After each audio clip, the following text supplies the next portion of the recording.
This beautiful one-level home has stained concrete floors throughout, stone counters, stainless steel appliances, large master suite with walk-in closet and spacious shower.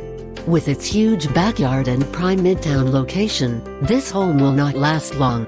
Don't take our word for it. Just sit back, relax and enjoy your new home's virtual tour.